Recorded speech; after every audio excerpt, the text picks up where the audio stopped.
बार भगवान के एक भक्त ने भगवान से कहा, आप सारा दिन मूर्ति बनकर खड़े रहते हैं, आज आपकी जगह मैं आपका रूप धारण कर लूंगा और आप आराम से घूम आओ। भगवान ने भी भक्त की बात मान ली, लेकिन भगवान ने शर्त रखी कि जो भी प्रार्थना करने आए उन्हें केवल सुनना और कुछ नहीं कहना। भक्त ने कहा ठीक है, और भक्ति भगवान की जगह मूर्ति बनकर खड़ा हो गया। पहला व्यक्ति जो मंदिर में आया वह एक व्यापारी था। उसने कहा, भगवान मैंने नया कारखाना खोला है, कृपया उसे सफल बनाइए। व्यापारी माथा टेकता है और तभी उसका बटुआ गिर जाता है। वह बटुआ गिराकर बिना देखे चला जाता है। भक्त बेचैन हो जाता है और सोचता है कि व्यापारी को बता दे कि उसका बटुआ गिर गया है, लेकिन भगवान की शर्तों के अनुसार वह कुछ नहीं कहता। कुछ समय बाद एक गरीब आदमी आता है और भगवान से कहता है, भगवान घर में खाने के लिए कुछ नहीं है, कृपया हमारी मदद करें। भगवान के सामने बटुआ पड़ा होता है। वह गरीब आदमी भगवान का धन्यवाद करता है और बटुआ उठाकर चला जाता है। फिर एक नाविक आता है और कहता है, भगवान मैं 15 दिनों के लिए समुद्र की यात्रा पर जा रहा हूँ, कृपया मेरी यात्रा में कोई समस्या ना हो। ठीक उसी समय व्यापारी पुलिस के साथ आता है और कहता है, यह नाविक मेरा बटुआ चुरा कर भागा है। पुलिस नाविक को पकड़ कर ले जाती है। इस बीच सेवक बोल पड़ता है, बटुआ गरीब आदमी ने चुराया है। इसके बाद गरीब आदमी को पकड़कर जेल भेज दिया जाता है।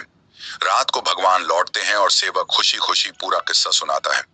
भगवान मुस्कुराते हुए कहते हैं, तुमने किसी का भला नहीं किया बल्कि सब कुछ बिगाड़ दिया। वे आगे कहते हैं, व्यापारी का बटुआ गिरना कोई बड़ा नुकसान नहीं था, वह गलत धंधा करता है, और अगर उसका बटुआ गरीब आदमी को मिल जाता तो उसके बच्चों को भोजन मिलता और उसकी परेशानियां दूर हो जाती। भगवान ने कहा, नाविक जिस यात्रा पर जा रहा था वहां एक तूफान आने वाला था। अगर वह जेल में होता तो उसकी जान बच जाती। भगवान ने यह भी कहा, कभी कभी जीवन में समस्याएं आती हैं और हम सोचते हैं कि यह हमारे साथ ही क्यों हुआ, लेकिन हमें समझना चाहिए कि इसके पीछे भगवान की योजना होती है। भगवान ने हमें यह सिखाया कि जो भी होता है वह हमेशा अच्छे के लिए होता है, भले ही हमें वह समझ में ना आए। इस कहानी से यह शिक्षा मिलती है कि हमें भगवान पर विश्वास रखना चाहिए और जो भी घटनाएं घटित होती हैं उन्हें अच्छे के लिए मानकर स्वीकार करना चाहिए। भगवान की योजना हमेशा हमारे भले के लिए होती है और कभी कभी हमें उस योजना को समझने में वक्त लगता है। हमें हमेशा यह मानकर चलना चाहिए कि जो भी होता है वह हमारे भले के लिए ही होता है और हमें उसमें भगवान की मर्जी को स्वीकार करना चाहिए। हमें कभी भी किसी स्थिति में निराश या हताश नहीं होना चाहिए। समय कभी नहीं रुकता। आज यदि बुरा चल रहा है तो कल अवश्य अच्छा आएगा। आप केवल निस्वार्थ भाव से कर्म कीजिए, केवल वही आपके हाथ में है। धर्म कर्म से होता है, कर्म के बिना धर्म की कोई परिभाषा नहीं है। मैं श्रेष्ठ हूँ यह आत्मविश्वास है, लेकिन सिर्फ मैं ही श्रेष्ठ हूँ यह अहंकार है। लोग अक्सर सच कहने से बचते हैं या डरते हैं, पर सत्य कभी छुप नहीं सकता और न ही कभी मिट सकता है। कितना भी छुपा लो पर सच तो उजागर हो ही जाएगा। जो अपने मन को माया मोह से दूर रखता है वही सच्चे सुख का अनुभव करता है।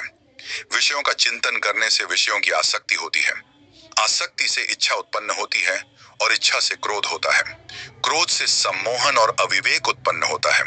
यह सृष्टि भगवान की बनाई हुई है। इस सृष्टि का एक एक कण भगवान को प्यारा है। उनकी कृपा सब पर एक बराबर है। जैसे सूर्य की किरणें सभी चीजों पर एक समान पड़ती हैं, उसी प्रकार उनकी कृपा उन पर भरोसा करने या न करने वालों दोनों पर होती है। आपका भगवान पर से भरोसा इसलिए उठ गया है क्योंकि आप अपने आप पर भरोसा खो बैठे हैं, जबकि आप भगवान से अलग नहीं हैं। आप भगवान में सम्मिलित हैं।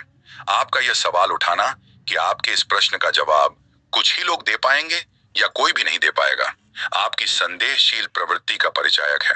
अब इस संदेह के चलते आप किसी भी जवाब से संतुष्ट नहीं हो पाएंगे। फिर भी हम आपको यह बता दें कि आपके इस प्रश्न का जवाब इस संसार में सिर्फ एक व्यक्ति के सिवा और कोई भी नहीं दे सकता, और वह व्यक्ति आप स्वयं हैं। आपका भगवान पर से भरोसा इसलिए उठ गया है क्योंकि आप अपने आप पर भरोसा खो बैठे हैं, जबकि आप भगवान से अलग नहीं हैं। आप भगवान में सम्मिलित हैं। आपका यह सवाल उठाना कि आपके इस प्रश्न का जवाब कुछ ही लोग दे पाएंगे या कोई भी नहीं दे पाएगा, आपकी संदेहशील प्रवृत्ति का परिचायक है। अब इस संदेह के चलते आप किसी भी जवाब से संतुष्ट नहीं हो पाएंगे।